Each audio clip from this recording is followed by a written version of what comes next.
بسم الله الرحمن الرحيم.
These are the journalisms by way of critical aggregation, illuminated from the analytical research of a historiographer, neither from the Oriental nor the Occidental.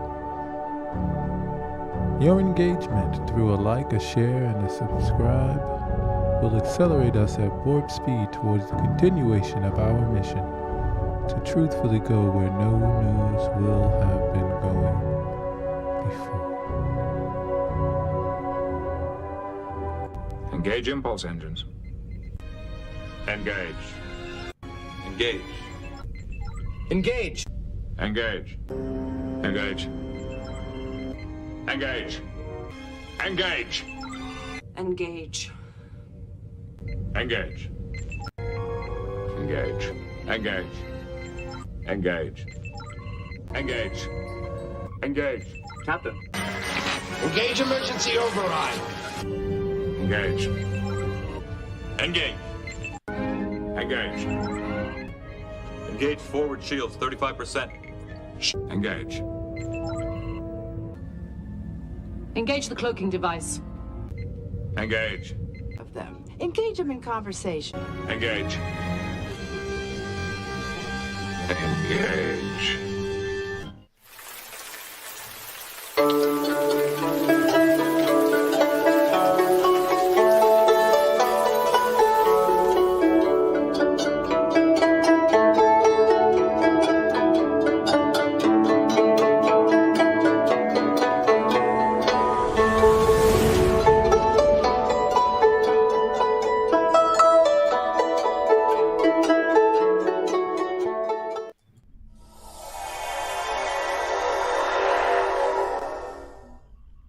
Iran and Iraq resume bilateral talks.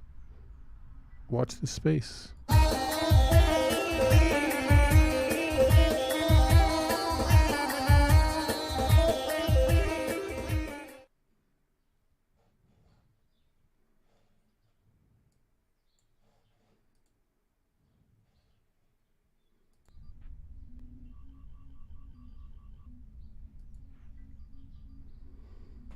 From Iran Front Page News, IFPnews.com, Iran President, Iraq Prime Minister underscore strengthening bilateral ties in various fields. Iran's President Ibrahim Raisi and Iraqi Prime Minister Mohammed Shia al-Sudani have called for the enhancement of cooperation between the two countries in various fields. Raisi had a phone conversation with al-Sudani on Wednesday, with both leaders calling for bolstering bilateral ties. Iran's president, according to a statement issued by his office, said the warm and historical relations between the two neighboring countries are rooted in common culture, civilization, and deep beliefs. He emphasized the importance of strengthening cooperation in various fields between Tehran and Baghdad, the statement noted, in line with agreements reached during Sudani's visit to Tehran. The Iraqi premier visited Iran in November last year, accompanied by Foreign Minister Fuad Hussein, Oil Minister Hayyan Abdolghani, National Security Advisor Qasem al-Araji, and the head of the state-run Trade Bank of Iraq. During the visit, the two sides hailed their deeply rooted and historical bilateral relations and vowed to further boost economic, political, and security cooperation. The two leaders in Wednesday's phone call reviewed the status of Tehran-Baghdad economic cooperation with a focus on constructive agreements reached during Sudani's November visit, the statement by the presidential office noted. President Raisi, it stated, emphasized the need to strengthen cooperation between the two countries, especially in the fields of energy, industry, trade, finance, and banking. For his part, the Iraqi premier said, "The government and people of Iraq have always appreciated the help of the Iranian brothers, especially in difficult times." The statement didn't specify whether the two leaders discussed security issues, including Pentagon Chief Lloyd Austin's visit to the Iraqi capital, which had been widely condemned by Iraqi groups. Austin made a surprise visit to Baghdad on Wednesday, ahead of the 20th anniversary of the U.S.-led invasion of the country, and held meetings, among others, with Sudani. Austin announced Washington's intent to maintain its military presence in the country that began in 2003, expressing hope to strengthen and broaden relations with Iraq. U.S. forces are ready to remain in Iraq at the invitation of the government of Iraq, Austin told reporters after meeting with the Iraqi premier. Iraqi resistance and political groups have taken strong exception to the visit, and the remarks suggesting that the occupation will continue, reaffirming their pledge to expel the occupying forces. Also from Iran front page, Iran ready for talks to normalize with Saudi Arabia. Noor News referred on Twitter to a statement by Saudi Foreign Minister Faisal bin Farhan in which he again declared Riyadh's readiness for negotiations with Iran. Noor News with Iran and Saudi Arabia have already made clear their stances during 5 rounds of talks. It added that Iran's prepared to reach an agreement with Saudi Arabia, noting that progress in negotiations call for political will on the part of the two countries. And in his comments, the Saudi foreign minister had also said Tehran and Riyadh agree that talks must continue. Iran and Saudi Arabia have held 5 rounds of Iraq-mediated negotiations to resolve their differences. Soudani and Raisi discussed this mediation during their recent talks. Saudi Arabia severed ties with Iran in 2016 after Iranians held a protest outside the kingdom's embassy of the execution of Shia Muslim cleric by Riyadh. Iran and Saudi Arabia are also divided over some other issues, including the invasion of Yemen, the Saudi-led invasion of Yemen. And from Press TV, Iran President, Iraq Prime Minister reviews status of bilateral cooperation in a phone call. Iran's President Ibrahim Raisi had a phone conversation with Iraqi Prime Minister Mohammed Shia al-Sudani on Wednesday, with both leaders calling for strengthening bilateral ties. President Raisi, according to a statement issued by his office, said the warm and historical relations between the two neighboring countries are rooted in common cultural civilization and deep beliefs. He emphasized the importance of strengthening cooperation in various fields between Tehran and Baghdad. The statement noted it aligned with agreements reached during Soudani's recent visit to Tehran. The Iraqi premier visited Iran in November last year, accompanied by Foreign Minister Fuad Hussein, Oil Minister Hayyan Abdel-Ghani, National Security Advisor Qasem al-Araji, and the head of the state-run Trade Bank of Iraq. During the visits, the two sides held their deeply rooted and historical bilateral relations and vowed to further boost economic, political, and security cooperation. The two leaders in Wednesday's phone call reviewed the status of Tehran-Baghdad economic cooperation with focus on constructive agreements reached during Soudani's November visit, the statement by the presidential office noted. President Raisi had stated emphasized the need to strengthen cooperation between the two countries, especially in the fields of energy, industry, trade, finance, and banking. For his part, the Iraqi premier said the government and people of Iraq have always appreciated the help of their Iranian brothers, especially in difficult times. The statement did not specify whether the two leaders discussed security issues, including Pentagon Chief Lloyd Austin's visit to the Iraqi capital. Austin made a surprise visit to Baghdad on Wednesday ahead of the 20th anniversary of the U.S.-led invasion of the country and held meetings, among others, with Soudani. Austin announced Washington's intent to maintain its military presence in the country that began in 2003, expressing hope to strengthen and broaden relations with Iraq. U.S. forces are ready to remain in Iraq at the invitation of the government of Iraq, and Iraqi resistance and political groups have taken strong exception to that visit, and the remarks suggesting that the occupation will continue, reaffirming their pledge to expel the occupying forces. And from Mehr News Agency, Raisi stresses the strengthening of Iran-Iraq cooperation. Referring to the deep-rooted relations between Iran and Iraq, Ibrahim Raisi, in a phone conversation held on Wednesday evening with the Iraqi Prime Minister Mohammed Shia al-Sudani, emphasized the need to strengthen cooperation between the two countries, especially in the fields of energy, industry, trade, finance, and banking. Al-Sudani, for his part, said that the government and people of Iraq have always appreciated the support and help of the Iranian brothers, especially in difficult times. The latest status of economic cooperation between the two countries, especially the constructive agreements made during the visit of the Iraqi Prime Minister to Tehran, was also among the issues that were discussed between Raisi and al-Sudani. And remember, your engagement through a like, share, subscribe will accelerate us at warp speed towards the continuation of our mission to truthfully go where no news will have been going before.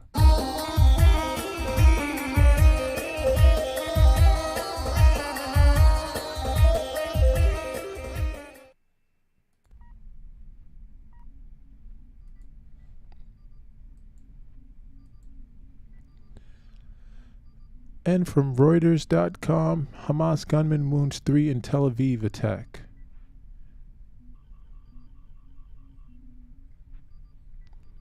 A Palestinian gunman opened fire in Tel Aviv on Thursday, wounding 3 people before being killed by police in what Israeli Prime Minister Benjamin Netanyahu labeled a terror attack amid rising unrest in the West Bank. From Al Jazeera, 3 wounded in Tel Aviv shooting, Israeli police say. Israeli police said the assailant had been neutralized after he opened fire near a cafe on Dizengoff Street.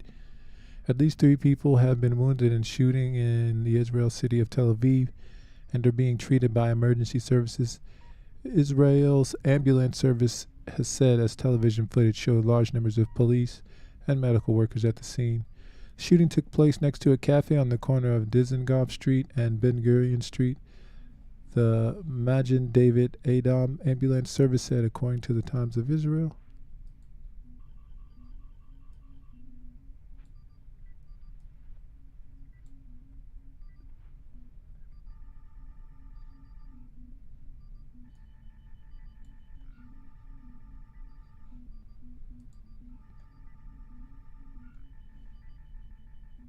We evacuated the 3 with gunshot wounds, one of them in critical condition, 1 seriously wounded and 1 lightly wounded, MDA Director Eli Ben told Israel's Khan television.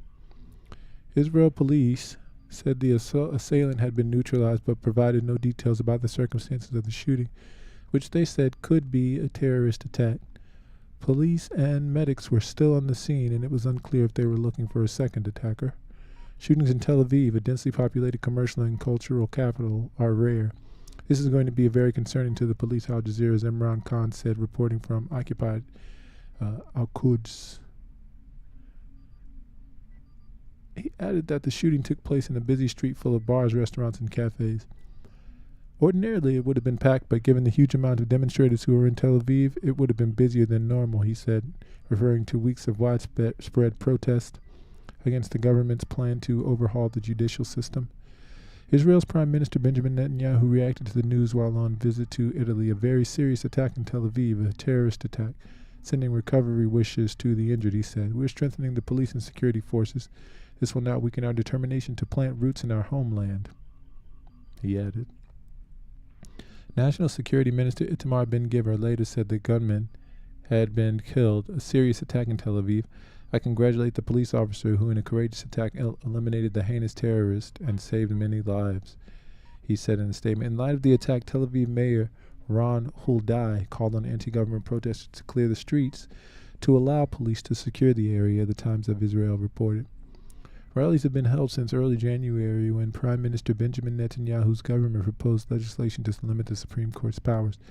If passed, the law will curb the Supreme Court's powers to rule against the legislature and the executive while giving legislatures decisive power in appointing judges. The incident also comes amid heightened tension in the occupied West Bank.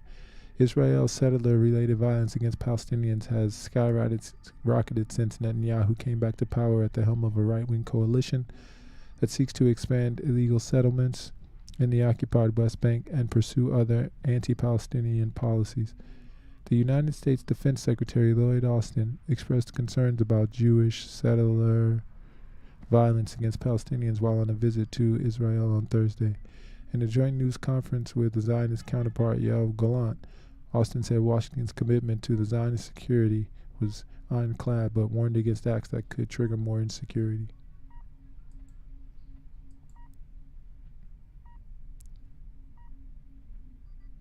And from Tel Aviv, Palestinian wounds 3 Israelis in shooting. Attack on busy downtown street comes hours after soldiers killed 3 Palestinians in the occupied West Bank. A Palestinian man opened fire on a busy Tel Aviv street on Thursday and wounded 3 people before being shot dead, according to Israeli officials. A police spokesman told Middle East Eye the shooter has been identified as a 23-year-old Palestinian from the occupied West Bank city of Ramallah. The Palestinian movement, Hamas, said he was a member of the group and that the shooting was a natural response to recent deadly Zionist military raids in the West Bank. A medic who was responding to the incident told MEE they treated 3 men in their 20s who were in critical, serious, and moderate conditions. All 3 have been transferred to Ichilov Hospital to receive further treatment. The shooting took place on Dizengoff Street, a popular downtown area filled with restaurants and bars, and came hours after Zionist forces killed 3 Palestinians in what appeared to be a targeted killing near the West Bank city of Jenin earlier in the day. Tensions have been high in Israel and Palestine in recent months as attacks in the West Bank intensify and Palestine resistance grows. Zionist forces have killed at least 74 Palestinians this year, which corresponds to a rate of nearly 1 killing every day. Actually, it's only been 69 days in the year, and I've seen numbers above 78, so it's well over that. It's the bloodiest start of the year since 2000, according to the Palestinian Health Ministry, and 13 Israelis were killed by Palestinians in the same period. Eyewitnesses told MEE the shooter on Thursday first opened fire at people near a restaurant around 9 p.m. local time and then fled the scene. He was pursued by 2 armed civilians and 2 police officers who killed him in a shootout minutes later, according to Police Commissioner Kobai Shabtai. The quick reaction by the 4 men helped prevent a much worse situation, Shabtai told reporters at the scene. One of the civilians, a police volunteer who were part of the shootout, told MEE he was in the area to pick up his daughter from a party. I saw people running around and then I took out my gun. I asked the 2 men injured where the terrorists ran. They told me he fled north and hid in an alleyway. When we got to him, he started shooting at us and ran towards us before we shot him and he fell, he said. So a civilian shot him. These are the details that are so obfuscated by all of the rest of the layers of propaganda, including that, the person who did the shooting, not only did they not kill anyone, they just injured people, but that person was a terrorist. And then the people who did the killing, they're civilians who are pulling out guns, and this makes no sense. When we got to him, he started shooting at us and ran towards us before we shot him and he fell. Menachem, another eyewitness who works at a juice bar across the road from where the shooting took place, described the scene of chaos after the first few shots were heard. We heard the gunshots and everyone was running around. I saw 2 people on the ground and everyone rushing away. Dizengoff Street is often the target of deadly attacks when Zionist and Palestinian tensions are high. It was the scene of a suicide bombing in the 90s and deadly shooting in 2016 and 2022.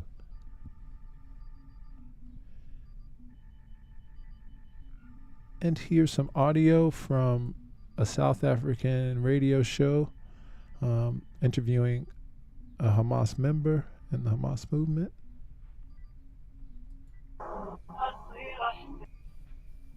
Well, we're on to part 2 of this morning's edition of News and Views. I am Inayat Wadi with you this morning and will be with you right until 10 a.m. as we continue remaining in the company of Salam Media listeners, the viewers, and also One Nation 88.9 FM out of Polokwane. We welcome you to the show. Looking ahead at the show this morning, we will be linking up with the Hamas movement this morning, taking a look at their response to the resolution to downgrade the South African embassy in Israel. We also will be focusing on the fire in the Rohingya refugee camp out in Bangladesh. Abdul Alim Hamza, the HOD of Fund Development, Basim Naim, Head of Council on Interviews. So we will be playing those out towards the end of the broadcast. But right now we're going to be joined by Dr. Basim Naim, Head of Council on International Relations based in Gaza. Dr. Basim Naim, Assalamu alaikum wa rahmatullahi wa barakatuh. Welcome and Jazakallah for your time. Yes. Thank you very much. Yes, the big talking point as far as Palestine is concerned is what had transpired at the parliament in South Africa and the government and the vote that was taken to downgrade the South African embassy in Israel. And this move has been seen as a very, very positive move. At this point in time, it is a draft resolution until it becomes law. But just your reaction as Hamas and the Hamas movement to these developments in South Africa. Thank you very much. Not only Hamas movement, but all the Palestinian people here who are struggling for freedom and independence from the Israeli occupation have greatly appreciated this step by the South African parliament. This decision has been taken long time ago by the government, but reaffirming this decision by the government, by the parliament in South Africa, was a great step in solidifying this decision.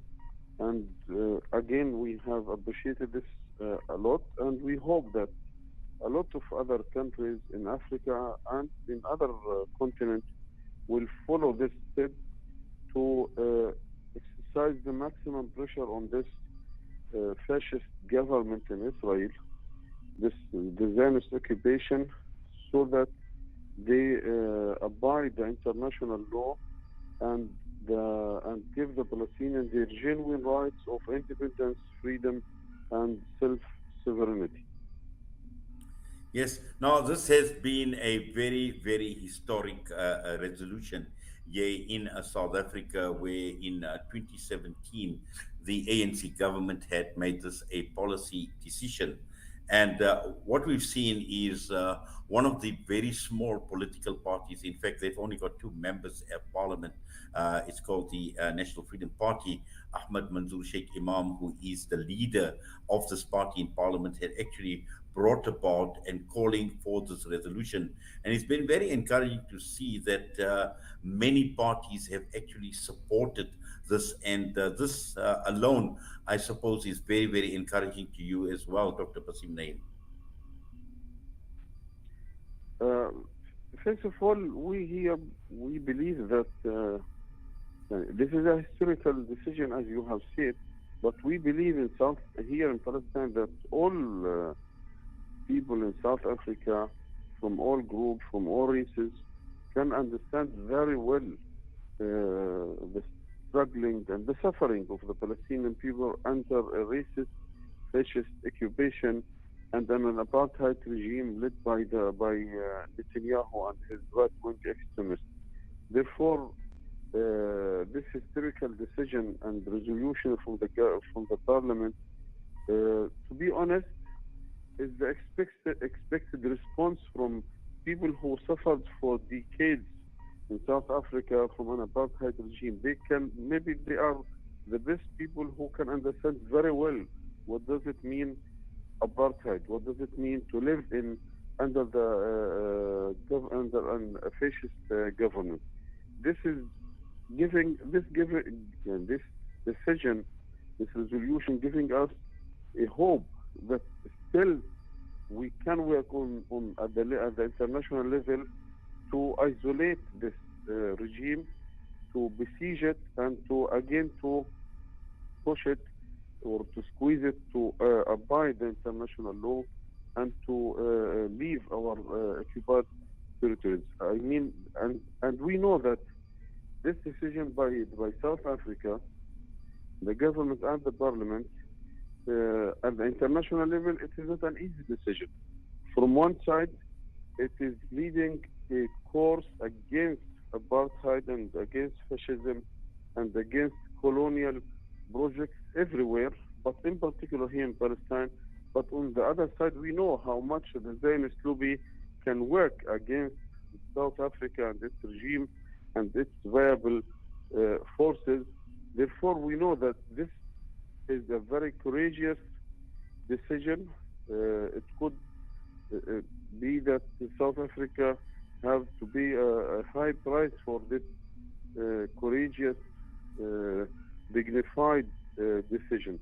We are appreciating this historical decision, and we hope that again other countries will follow this track. And we also hope that South Africa continue, despite of all pressure, this policy, and take new steps to help the Palestinians to achieve their goals. Yes, Dr. Basim, I think you make a very, very important point when you talk about the consequences of this resolution and what it could impact or how it could impact on South Africa and the South African government. And we've also seen some of the Zionist lobby groups here in South Africa starting to make some noises in the reaction to this draft resolution. But the message has been very, very clear, and the message that came out very, very strongly in Parliament is a country like South Africa cannot remain neutral in a conflict, because neutrality is not an option, because you've got oppression, you've got human rights violations, you've got, the Palestinians have been suffering for a very, very long time. And this is the reason why, South Africa cannot act as a neutral mediator in the conflict. And one needs to obviously side on the path of justice, and also at the same time recognize the fact that Israel still continues to be the occupier. It still continues to abuse international human rights law. It still continues to punish and to displace, to murder the Palestinians each and every day. Look, brother, we are aware about the seriousness of the consequences of such decision, but at the same time, we are also very well aware about the history of South Africa and how much they have struggled, and how many prices have they paid to achieve their freedom. Therefore, we know that South Africa is taking all these steps and decisions very aware about the moral consequences and duties put on South Africa as a leading country in Africa, and maybe at the whole level. We have seen 2 weeks ago how much South Africa has worked hardly with other countries like Algeria and Nigeria to kick Israel out from the African Union, and we know that accepting Israel as a member in the African Union is totally or in contradictory with the African Union constitution and history, and the history of all these African countries who are recently become free from colonial powers, the Americans, the England, the English, and so on. The other point is, especially this decision today from the parliament in South Africa is very, very important for 2 points. One point is that every day, today in the morning at dawn, 3 Palestinians were killed, assassinated by Israeli forces. Yesterday, 10 Palestinians were killed, assassinated by Israeli forces. Dozens wounded. This is the story of every day. Every day, Palestinian lives are lost, Palestinian houses demolished, Palestinian land annexed, a new settlement built. They are very rudely and publicly talking. Maybe you have heard that the Minister of Finance, Bezalel Smotrich, who is a racist, fascist Hitler, who have called to burn totally the village of Hawara with all its citizens. Therefore, to take a decision at this time is very important for the Palestinians to support them in this battle against fascism and against colonialism. And it's very important also to send a strong message that it is enough. What the Israelis are doing is really enough. It is beyond humanitarian expectations, especially in the 21st century. The other point is that unfortunately, that despite of all these crimes by this fascist government, that some countries are initiating a normalization process in Africa and the Arabic world and somewhere else. And we hope that these countries to take decisions like what South Africa has taken to cut any relationship to Israel, to isolate Israel. Therefore, the message from South Africa to all these countries who are initiating a new process of normalization, that it is clear. It means that they are telling them it is shameful what you are doing, because as you said, neutrality is not an option here. Neutrality means that you are participating, you are part of, you are active part in the crime committed by the Israeli government and by the Israeli sector. Therefore, we consider it a very historic, very important, very crucial decision by South Africa and South African government, South African parliament to take this decision, especially at this moment. Yes, Dr. Basim, just finally, and this was expected and it comes as no surprise, and what you just mentioned, the response that has come through from the Israeli Foreign Ministry also talks about what you have just said, at a time when many African and Muslim countries are strengthening and deepening ties with the State of Israel for the benefit of everyone's common interest. Now, I don't know what common interest they actually refer to, but in the same sentence, they say it is unfortunate that South Africa continues to adhere to the deterioration of relations, a move that will only harm South Africa itself. And here we see some veiled threats that are already directed at South Africa. Unfortunately, I was not able to hear all what you have said, but what I got that about the response of the Minister of Foreign Affairs in Israel towards this decision. Unfortunately, the Israelis are leading a double-faced policies. On one side, they are squeezing the Palestinians here on the ground. They are isolating them. They are putting them in jails, in cantons. And on the other side, they are trying to present to the whole world that they are representing the Western values of democracy and human rights, and women's rights, and liberal values. And they were able, along decades, to sell this kind of hypocrisy to a lot of countries. Therefore, intentionally, the Israelis, they will forbid anyone who is visiting Israel to visit the Palestinian areas, in camps and villages, because they know that if anyone will visit the Palestinian villages, he will see the real face of Israel, the face of a criminal, the face of a fascist, racist government. Well, Dr. Basim Naim, Jazakallah khairan so much for that and for taking out your time this morning, joining us here on Salam Media for this discussion. We wish you well, inshallah. We continue making dua for our. And we'll be back with more news.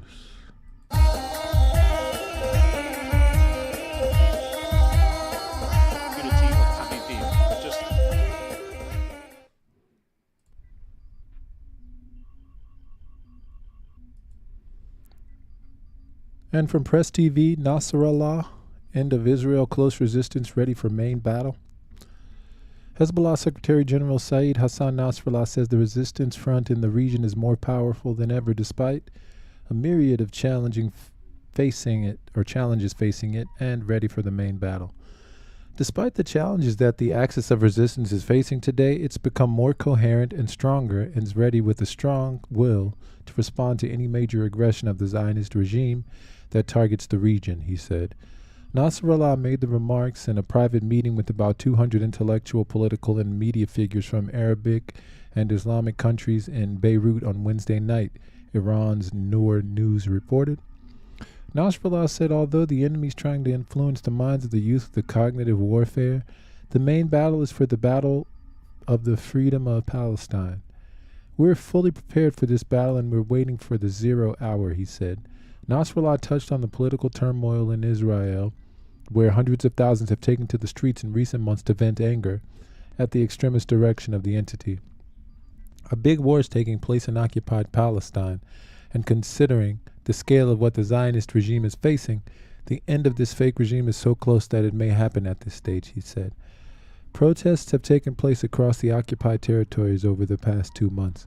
On Thursday, military forces fired tear gas to disperse protesters who'd block traffic into the departures area at Ben Gurion Airport near Tel Aviv. They arrested several people during the day of resistance protests, which were timed to coincide with Pentagon Chief Lloyd Austin's arrival and Prime Minister Benjamin Netanyahu's trip abroad. Austin had to hastily reschedule the visit due to a surge in student protests against Netanyahu's plan to overhaul the judiciary. On Thursday, Nasrallah said the United States has failed miserably to implement its plots in the Middle East region, referring to the U.S.-led invasions of Afghanistan and Iraq, where Washington didn't achieve any of its goals. America failed in Iraq and Afghanistan. Its project in the Middle East fell short, accordingly, he said. Nasrallah touched on a de facto sanctions regime, which the U.S. and its allies are implementing against Lebanon, warning that the aim is to have the Lebanese people lose hope and submit to Western demands. The so-called Caesar Act imposed the U.S. has hindered the Arab countries' economic cooperation with its neighbors. Meanwhile, creditors under the U.S. influence, such as the International Monetary Fund, have conditioned the release of billions of dollars in emergency loans to specific reforms. We must not give up. Don't expect us to give up. We also say to those who threaten us with murder and siege that we'll not surrender with murder, and our will not be shaken in any way. But we believe that there is a solution, Nasrallah said.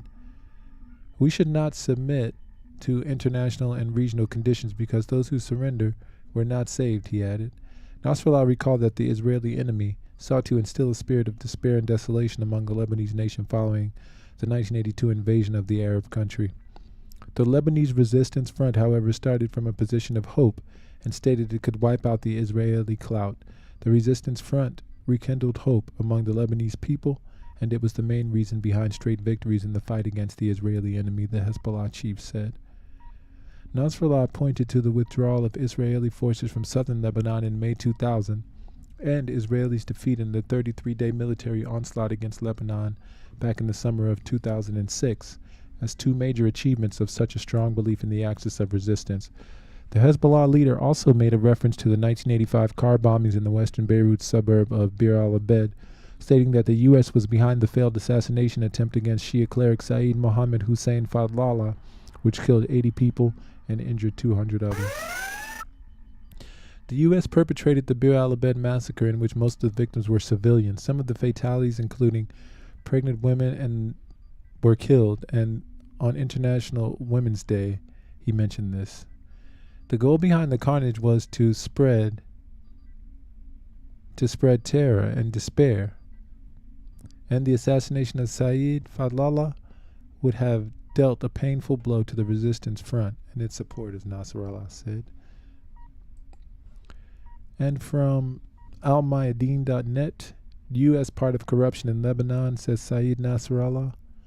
The Secretary General of Hezbollah, Saeed Hassan Nasrallah, delivers a speech on the anniversary of the founding of the Islamic Institution for Education and the birth of the Imam al-Mahdi, and talks about the concept of hope for the resistance in facing challenges.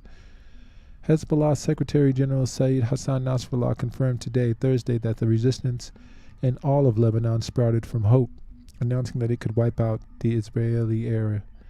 The enemy tried to grow despair in 1982 after its invasion of Lebanon, said Saeed Nasrallah in his speech on the University of the founding of the Islamic Institution, or the anniversary of the founding of the Islamic Institution for Education and the birth of Imam al-Mahdi. He pointed out that the resistance is the hope that achieves swift victories against the Israeli enemy, explaining that the resistance continued to fight in 2000 with this hope, and in 2006 it also withstood its ground with hope. Saeed Nasrallah stated that with the aim of growing despair, one of the most important strategies the enemy adopted in the past was killing, massacring, displacing, and demolishing homes, but a few years ago it became clear that America's project for the new Middle East and Iraq had collapsed due to hope and resistance. Bir al-Abd massacres, intentions, and aftermath.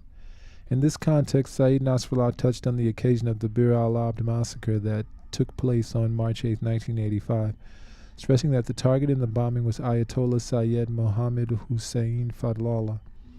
Sayyid Nasrallah added the United States ordered the massacre. As a result, more than 75 were martyred and 270 wounded, while the majority of the martyrs were women and children, noting that the massacre took place on International Women's Day. The goal of the Bir al-Abd massacre was to spread terror and despair in hearts. Had the assassination of Sayyid Fadlallah happened, that would have been a severe blow to us. However, Sayyid Fadlallah survived by Allah's grace, the Secretary General of Hezbollah continued. He pointed out that some of those who claim sovereignty in Lebanon have their hands bloodied in the bombing of the Bir al-Abd massacre. Saeed Nasrallah addressed everyone who threatens the Lebanese people with death and siege, saying, "We don't surrender to killing, and our will cannot be shaken one bit. We'll not feel weak because we put our trust in Allah, our people, and our youth." He stressed that the United States is a partner in corruption in Lebanon, noting that it prevents placing money deposits in Lebanon, as well as investments and aid. In addition, Sayyid Nasrallah said he believes that in the current Lebanese political and living predicament, the Israeli enemy expects Lebanese people to give up. He then declared that they will not, in fact, give up, since those who've given up did not survive.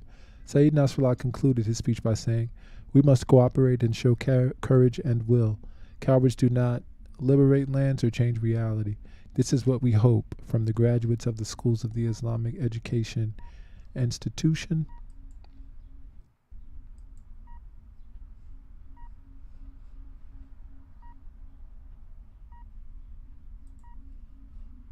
And here is Subi al-Tufayli, First Secretary General of Hezbollah, on the historical context of Zionism. الرحيم والحمد لله رب العالمين والصلاة والسلام على نبينا الكريم محمد وأهل بيته الطيبين الطاهرين وأصحابه الصادقين ومن تبعهم بإحسان إلى يوم الدين. And even further, this is on the context of the expansion of Zionism. Let's say that. لبلاد المسلمين في فلسطين. وإن كان هذا الموضوع يعني هو الحديث اليومي والمجالس منذ ما يقارب قرن من الزمن.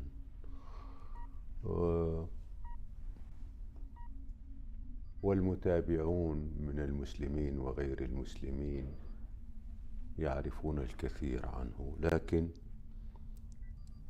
هذا الموضوع يجب أن يكون دائما هو القوت اليومي لأطفالنا ولأجيالنا وفي كل المحافل وفي كل الأماكن، لأنه هو محور الحقيقة، محور صراع الحق والباطل، محور نهوض المسلمين وسقوطهم، هو الطريق الذي يرسم المستقبل ويحدد معالم الأيام القادمة والقرون القادمة. الحقيقة هو محور، ليس لأن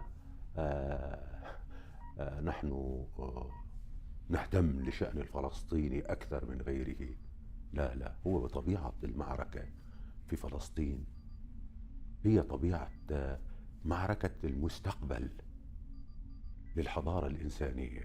ربما البعض يقول لعلك تعظم صغيرا. لا، الحقيقة ليست كذلك. الحقيقة كما أقول، في فلسطين تتقرر مصائر الحضارة ومصائر الشعوب ومصائر المستقبل ومصائر معركة المستقبل في كل مكان. على كل، بالأمس، وإن كان دائما هذا الحديث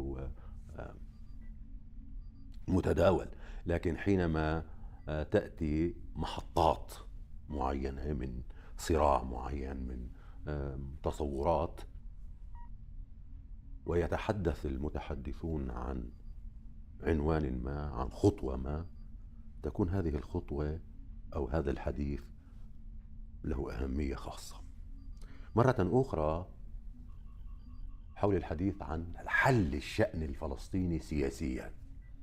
طبعا نحن نعرف بأنه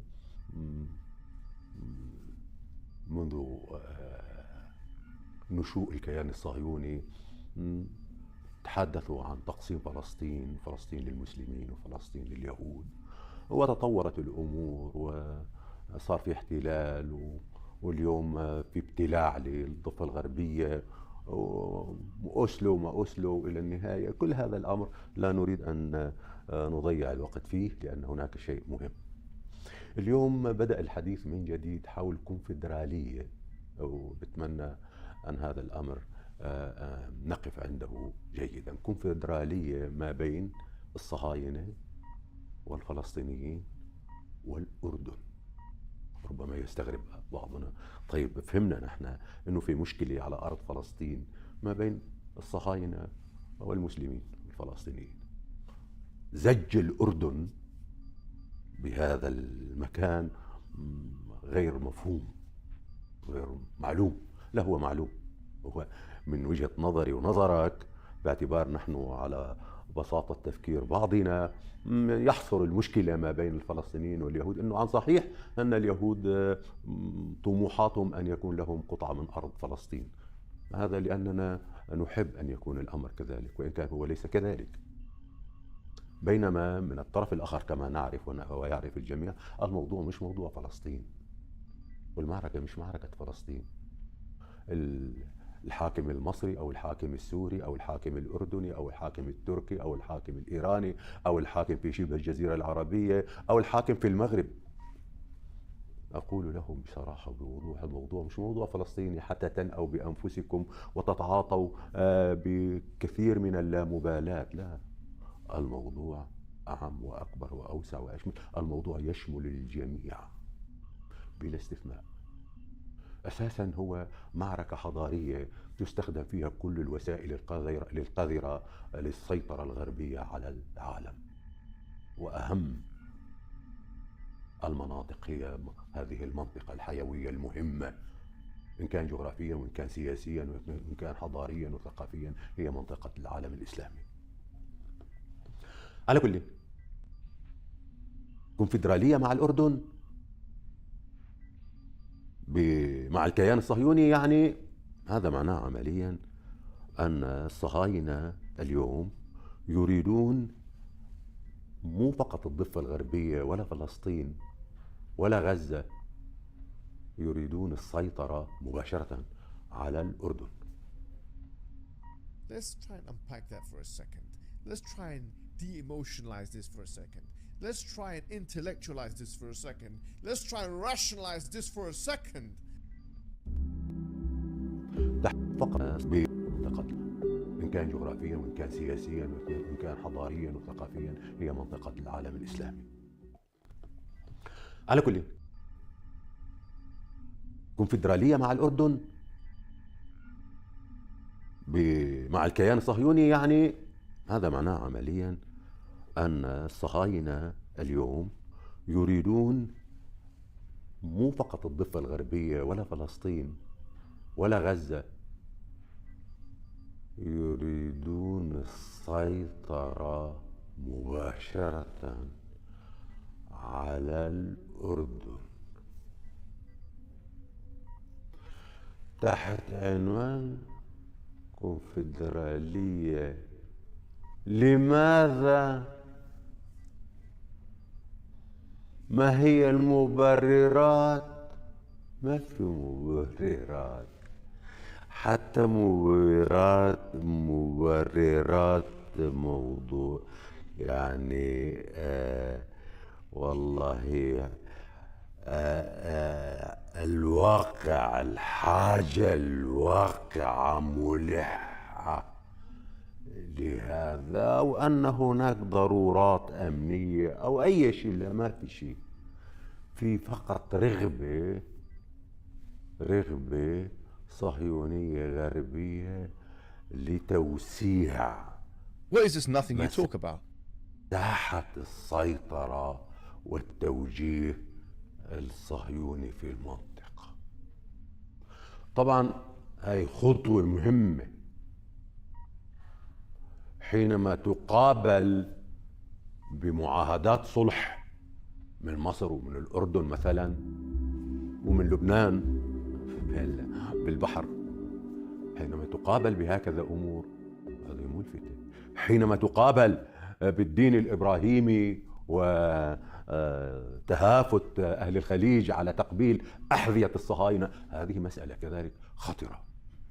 على كل هذا أمر يا إخواني، مهما حاولنا أن نغمض أعيننا، مهما حاولنا أن نطمس الحقائق وأن القضية مجرد نزاع على أمتار في فلسطين وتعالوا لنحل المشكلة وإلى النهاية،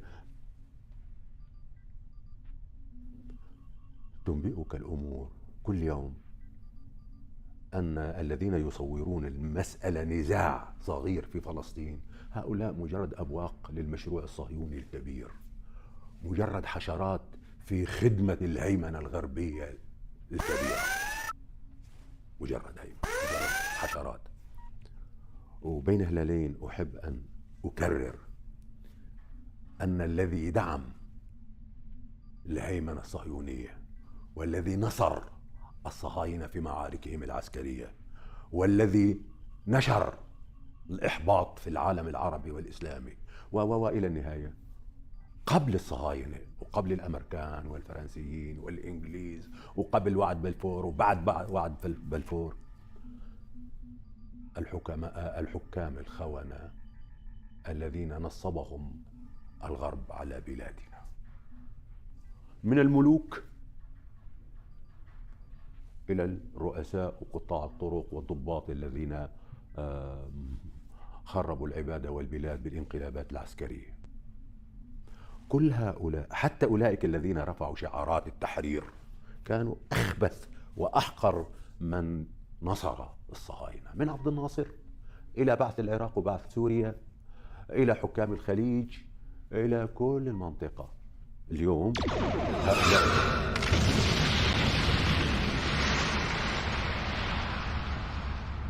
الحكام الذين نشاهدهم اليوم وكيف يتهافتون لاسترضاء الصهاينة، مثل حكام السودان، مثل قيس سعيد الذي حارب أهله وينكل بهم اليوم وكأنه هو وحده تونس والباقي كلهم أعداء وإرهاب.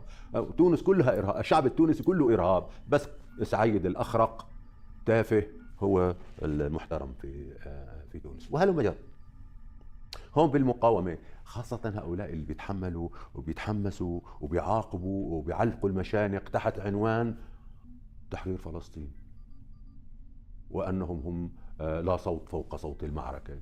الحقيقة كانوا هؤلاء أرذل وأحقر من حارب في خدمة الصهاينة. على كل نرجع لصلب الموضوع. المشروع الصهيوني مو مشروع صهيوني، مشروع غربي لا يخص فلسطين ولا القدس، يخص من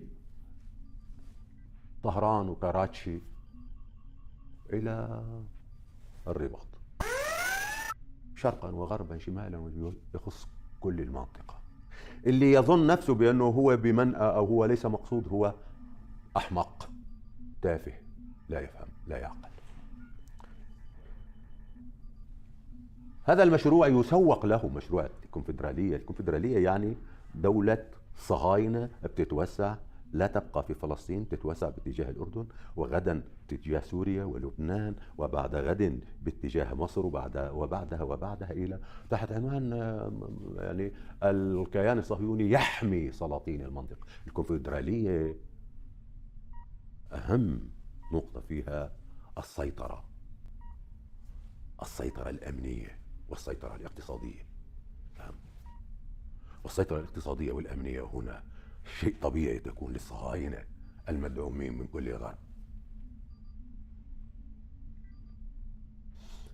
يا إخواني، أولا يجب أن ندرك مسألة، أن القرآن الكريم الصادق في كل ما قال هو يصف هذه الشرذمة من الناس بأوصاف كل من قرأ القرآن يدركها ويعرفها جيدا. هؤلاء ليس لهم علاقة بالقيم. القرآن الكريم مملوء بأوصافهم.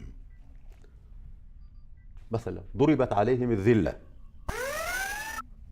عليهم الذلة أينما ثقفوا وباءوا بغضب من الله، وضربت عليهم المسكنة. هم إلى الآن ليس علينا في الأميين سبيل.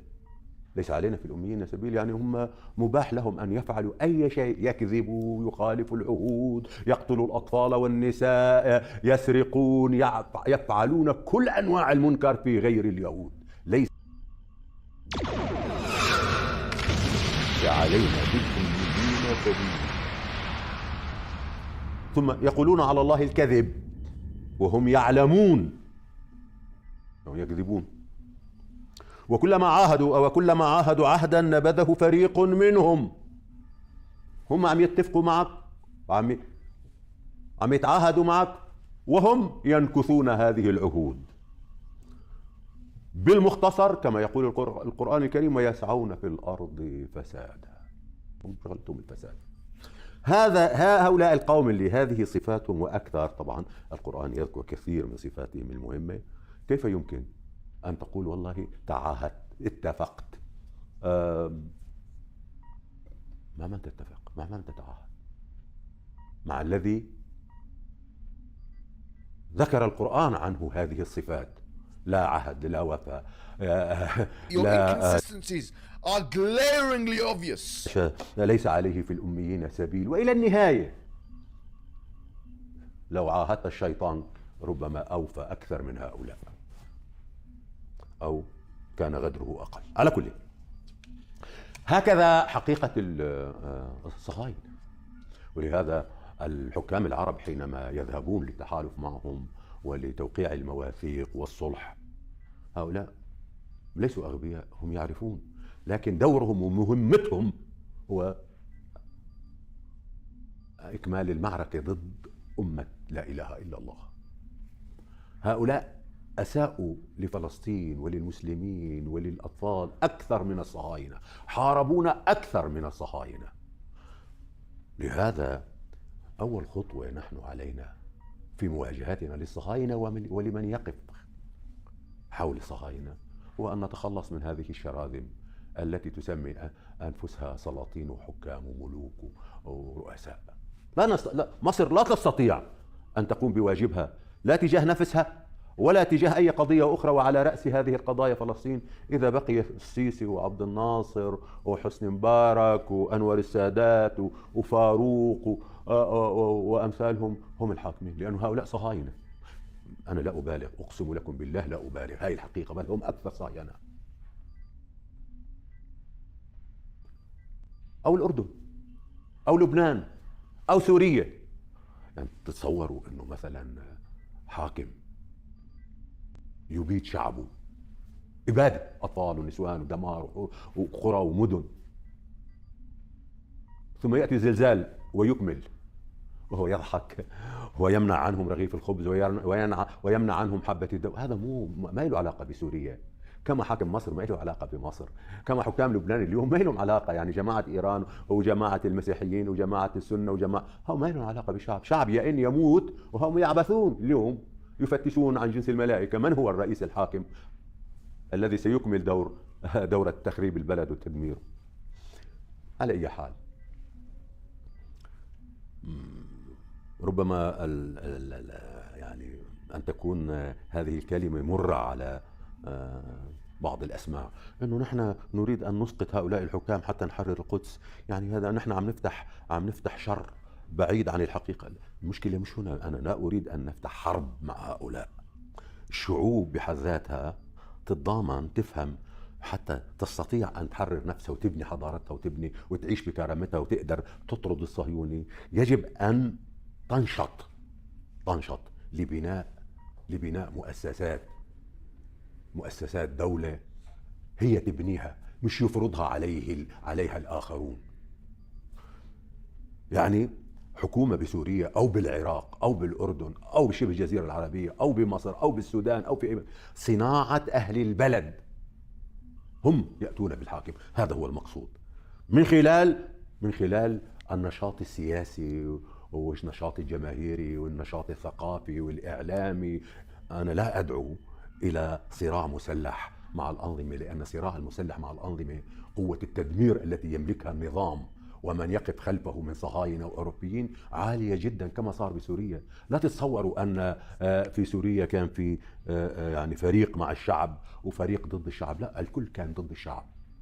حامل السلاح باسم الشعب هو ضد الشعب، وحامل السلاح باسم النظام هو ضد الشعب. ولهذا اليوم سوريا مدمرة ولا شيء.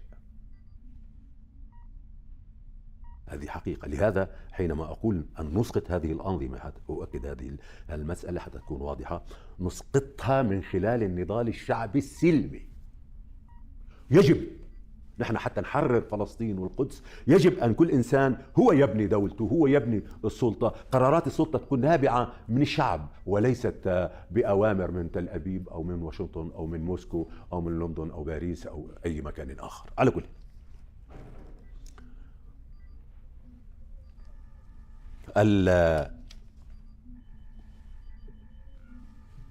هنا ألفت النظر إلى أمر ليس فقط يعني الصهاينة من شأنهم أن لا مواثيق يحترمون ولا عهود. هم وجودهم في المنطقة هنا ضمن جزء من مشروع كبير هو قضم وتوسع. وحتى لو صار في كونفدرالية مع الأردن ليس هذا هو المشروع، هو جزء بسيط. حتى ولو وضعوا يدهم على كل العالم العربي ليس هذا هو المقصود، بل هو أوسع.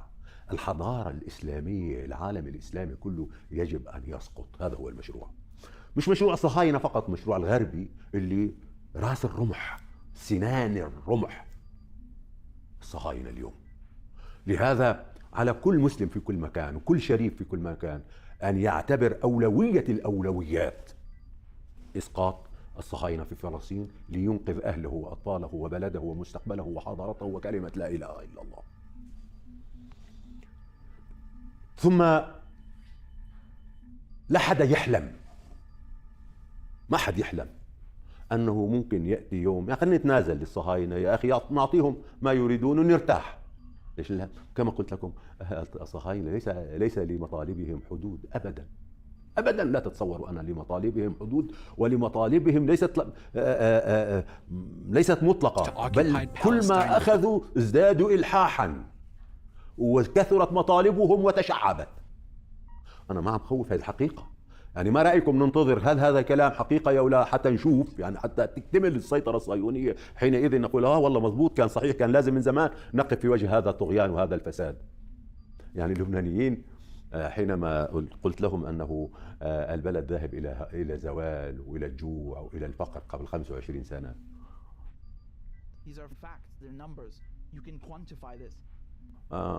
بعضهم كان أخذ الموضوع على محمل السخرية. اليوم كثير منهم يقول صحيح، خاصة الذين عايشوا. والله كان الشيخ يحكي صحيح، هذا نحن هون شو استفدتوا اليوم؟ والله صحيح، شو استفدنا؟ خرب البلد، إيه وبعدين؟ يعني نفرح انه اكتشفتوا انه الشيخ كان صادق معكم وكان شريف معكم وقدم وضحى في سبيلكم، وانتم كنتوا حمقى والى النهايه. لا، مع فلسطين يجب ان نعمل هكذا، ننتظر الحقائق تاتي؟ لا، اليوم هي حقائق اساسا ما مضى من التاريخ، تاريخ السياسة. These are facts, they're numbers. You can quantify this. We have the evidence. No one can dispute the evidence. We heard the evidence. We saw the evidence. مع الصهاينة حكام المنطقة والوقائع القائمة اليوم بفلسطين عم يدعو إلى حرق ودمار. يعني حينما يقف وزير صهيوني ويقول يجب هذه القرية حوارة أن نمحيها نهائيا، نقتل من فيها، نحرق ما فيه. هذا بأي قاموس؟ لو أن إنسانا مسلما قال هكذا كلام في مكان ما كانت قامت الدنيا ولم تقم. قامت الدنيا. إياكم أن تصدقوا أن السياسة الصهيونية شيء والسياسة الأمريكية شيء. الأمريكان والأوروبيين هم من يقودوا المعركة في فلسطين، ويحاولوا يسخرون منا بعض الكلام، نندد، نرفض، لكن لا يرفضون ولا ينددون. لكن لقناعتهم أنه نحن جماعة يستسهل خداعنا وإيهامنا، ونحن نتمنى نسمع من الغربيين كلام من هذا القبيل حتى نرجع وننام، على أساس لا، يعني الأمور ليست في هذا السوق. على كل، أريد أن أقول أخيرا أن لا مستقبل للمفاوضات مع الصهاينة، لا مستقبل لحلول سلمية، لا مستقبل لأمن وأمان في المنطقة. الموضوع ذاهب إلى تطورات مخيفة ومرعبة. الأمر الآخر أن القرآن أكد أن نهاية الصراع مع الصهاينة عسكري.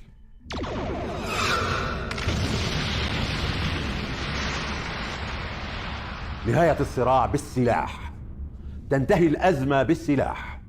نحن علينا أن نغلق الأبواب أمام كل الحلول الأخرى ونتوجه إلى الحل الصادق الذي ذكره القرآن الكريم. طبعا لا نستطيع أن نقول للقرآن الكريم هناك احتمال آخر حينما ينفي كل الاحتمالات. حينما يقول القرآن الكريم أن نهاية الصراع ستكون عسكرية، يعني عسكرية، وأن المسلمين سوف يطهرون فلسطين عسكريا، يعني علينا جميعا أن نذهب بهذا الاتجاه، اتجاه إعداد العدة. حتى نعد العدة يجب أن يكون بلادنا بإيدنا. هؤلاء الحكام إن كانوا من الحمائم أو النسور، الكذبة الفجرة، أدعياء التحرير ودعاة السلم والحوار والمنطق، نمسك زمام الأمور بأيدينا ونتوجه للعلاج. اليوم العالم مختلف. اليوم هناك في العالم، كل العالم، من إذا أراد أن يعرف ما يجري في فلسطين، مظلومية الشعب الفلسطيني، حقارة السياسة اليهودية، شناعة السياسة الغربية، يستطيع. ولهذا نسمع أصوات هنا وهناك في العالم ما كنا نسمعها بالسابق، ترفع صوت فلسطين، تندد بالسياسات الغربية في فلسطين، تنادي وتغيث فلسطين. هذا الأمر جديد على العالم غير العالم العربي والإسلامي، وهذه مسألة جدا مهمة ستشكل بالمستقبل جزء من المعركة الحقيقية في مواجهة هذا العدوان الشرس والمدمر. بالمناسبة، تحرير فلسطين لن يكون تحرير فلسطين، انتبهوا، هذه مسألة أكيدة. تحرير فلسطين حيكون إيذان بأفول نجم الفساد في العالم ونجم الطغيان في العالم وقيام دولة العدالة. يعني معركة فلسطين هي مقدمة وجزء أساسي من معركة انتصار العدالة التي وعد فيها القرآن الكريم في الأرض. من هنا البداية، ومن هنا نصل إلى كل مكان في العالم. فمن أراد أن ينصر إسلامه وينصر العدالة وينصر الحق في القرآن، في كل الحق في الأرض في كل مكان، عليه أن يستعد لأن يحقق النصر الأول في هذا الطريق، وهو تحرير فلسطين. والسلام عليكم ورحمة الله وبركاته. بسم الله الرحمن الرحيم. It is obvious to the most simple-minded that Lokai is of an inferior breed. The obvious visual evidence, Commissioner, is that he is of the same breed as yourself. Are you blind, Commander Spock? Oh, look at me. I thought you scientists were supposed to keep an open mind. There's a difference between keeping an open mind and believing something because you want it to be true. Your friend Spock is a logical man. I find your arguments strewn with gaping defects in logic. Most illogical reaction. We demonstrated our superior weapons. They should have fled. You mean they should have respected us? Of course. Mr. Spock, respect is a rational process. Did it ever occur to you they might react emotionally? With anger? Doctor, I'm not responsible for their unpredictability. You do not think like the others. There are no colors to your patterns of logic. There's only black and white. Logical, unemotional, completely pragmatic. And we poor, irrational humans whip them in a fair fight. Now you'll find yourself back among us illogical humans again. Which I find eminently satisfactory, Doctor. For nowhere am I so desperately needed. Because she feels. I don't. All I know is logic. Will you try to understand how we feel about our life here? About each other? Emotions are alien to me. I'm a scientist. You're gonna leave here without them? Run off on some wild goose chase halfway across the galaxy just because you found a discrepancy in a hydrogen cloud? Doctor, I'm chasing the captain, Lieutenant Uhura, and Ensign Chekhov, not some wild aquatic fowl. Mr. Spock, you have a remarkably logical and analytical mind. Thank you. I prefer the concrete, the graspable, the provable. You'd make a splendid computer, Mr. Spock.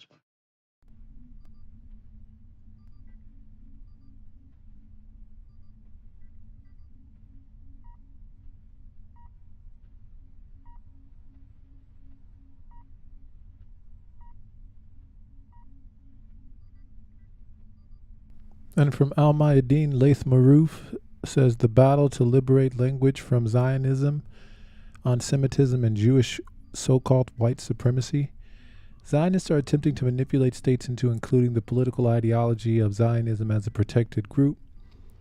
What I propose here is a direct frontal assault on the linguistic terms that Zionists depend on to confuse imperial publics, to expose them as supremacist fanatics, and completely reject all Zionist claims to peoplehood.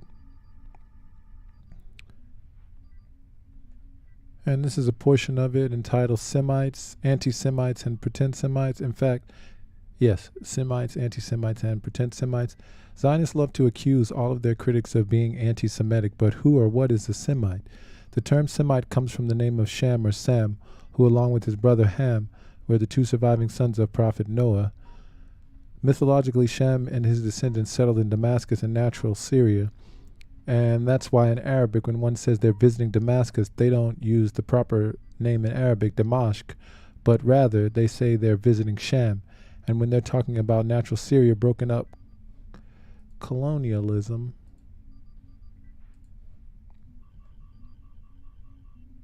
they would call them Balad al-Sham.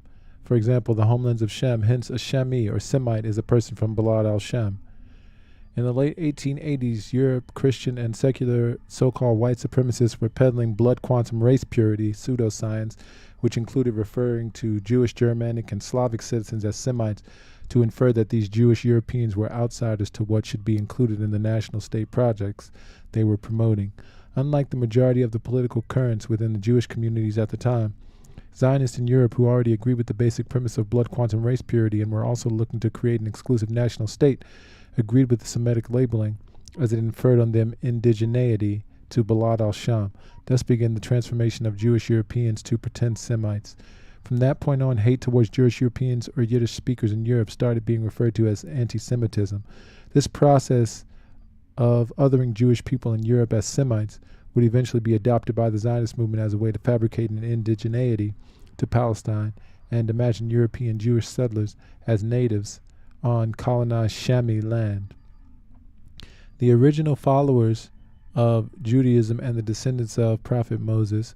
Let us address another issue. Who are the original followers of Judaism? Here I must note that there is no archaeological evidence in Egypt or Palestine of the existence of pre-Babylonian exiled Jewish people. In fact, some like the late Professor Khalim Salibi argued that all the events of the Old Testament unfolded in the region of south of Mecca and north of Yemen make sense for Solomon's visit to Sheba, but for the sake of argument, will pretend that the Old Testament is historic fact. Religious scripture tells us Moses found out about the slaves of Pharaoh, who were Semites, captured from the various raids of Egypt on Balad al-Sham, who went on quest to Sina, where he met 8 daughters of a Shami Arab Bedouin and married the eldest.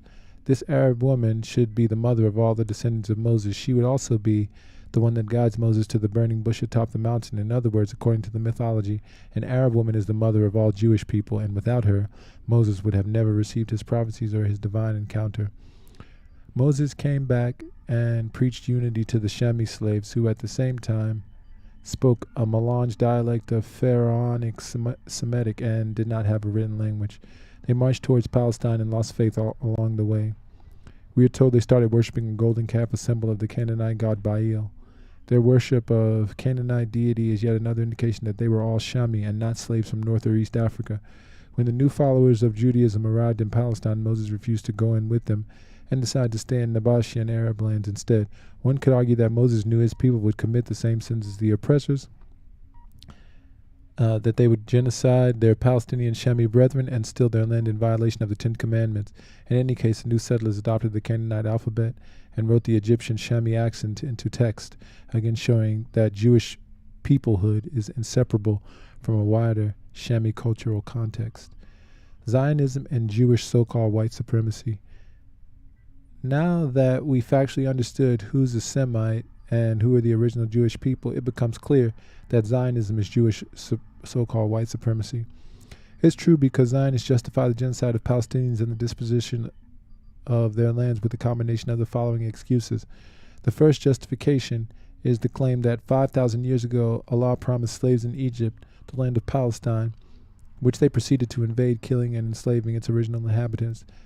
This Allah has appointed Jews as a chosen people, and thus, according to this logic, they also have the right to return to Palestine 5,000 years after and once more exterminate the original inhabitants. The Palestinians are those original inhabitants, and occupying their land is what is wanted. This first justification is very straightforward Jewish supremacist. Not much to argue there, but it's also important to understand that the original Jews never left Palestine or Balad al-Sham. Given everything outlined above, it's clear by now that Palestinians are once the original Jews, the original Christians, and the original Muslims. It's also important to note that Allah of Abraham, Noah, Moses, Jesus, Muhammad ordained humanity as one, and is a law of mercy and not a law of supremacy and hate, as the Zionists interpret it. The second excuse is about blood quantum. The proponents of this theory claim Jewish, Slavic, Germanic, Latin Europeans have maintained a purity of blood after a mythical expulsion from Palestine 2,000 years ago. They then claim that the blood quantum of these Jewish Europeans is of higher value than that of Palestine's indigenous inhabitants who never left the land over the past 2,000 years. Peddlers of this polished turd invented the pretend Semite before there was a pretendian in Canada. Basically, Zionists falsely claim that they're inbred and that they think we should all celebrate this inbredness and not call it racist pseudoscience. The truth of the matter is that Jewish Western Europeans are descendants of Amazigh converts that settled Iberia with their Muslim counterparts in the 8th century, and Jewish Eastern Europeans are descendants of Khazar converts who moved north and west in the 12th century. Of all the Jews in the world, only Jewish Shamis are descendants of the original Jews, along with their brethren who converted to Christianity and Islam. The final excuse, the most bizarre, is the claim that because Christian and secular Europeans committed the Holocaust against their Jewish compatriots, Palestinians should pay the price of this genocide, and that their lands and blood would suffice as atonement for white man's crimes.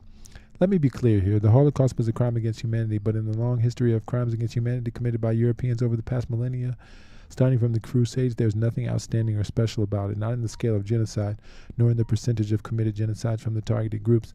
There are many larger crimes committed by Europeans, from the genocide of 98% of all indigenous nations in the Americas and Oceania, to the massacre of 50 to 70% of many African and Asian nations. The only thing special about the Holocaust is the fact that it was white-on-white crime. In any case, if there's to be a state created for Jewish Europeans as a consolation for the Holocaust, it should be in Germany and Poland. It's important to point out that all this discussion is only relevant if one's religious believes that religious text or historical fact or hold legal relevance and agrees with the Zionist and supremacist interpretation of such texts. In reality, much of humanity rejects these discussions on grounds of separation of state and religion, or because they believe in different religions or interpretations of Jewish text. And surely they cannot be forced to believe, more importantly, many followers of Judaism, including the largest Orthodox sect, the Torah Jews, or Neturei Karta, movement refused the supremacist interpretations of Zionists. Thus, it's prudent to differentiate between Zionist and Judaism. And saying Zionism is Judaism is in fact an anti-Jewish proposition.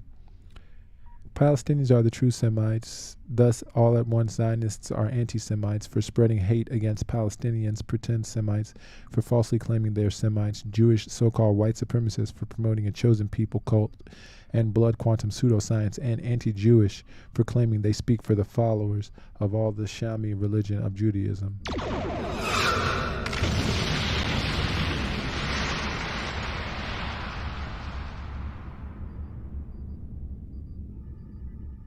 Zionism as a blood counterfeit copy of white supremacy.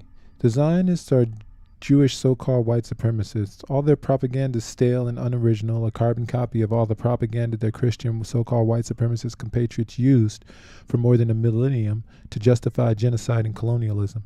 Think of the crusader popes and kings who claim they are the descendants of the apostles of Christ and therefore have the right to colonize Palestine and genocide its people. They also said they were fulfilling Armageddon, that genocide will bring the Savior back.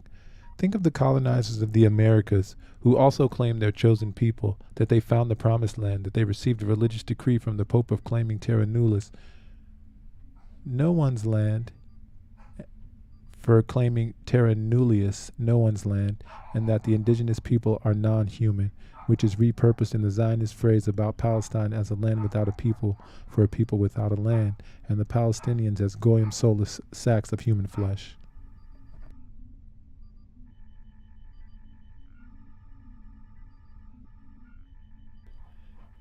Think of the religious pilgrims who claimed they were persecuted in Europe, came to the Americas and genocided indigenous nations, and then made a Thanksgiving holiday of it.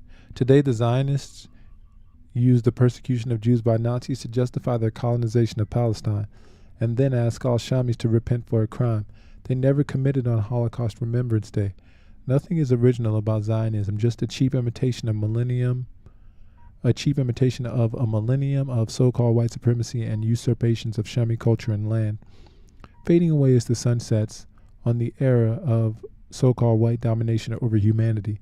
Now is the perfect time to expose Zionism and Jewish so-called white supremacy, to demystify the Arabic people and their ancestors, and to liberate language and imagination from Zionist occupation.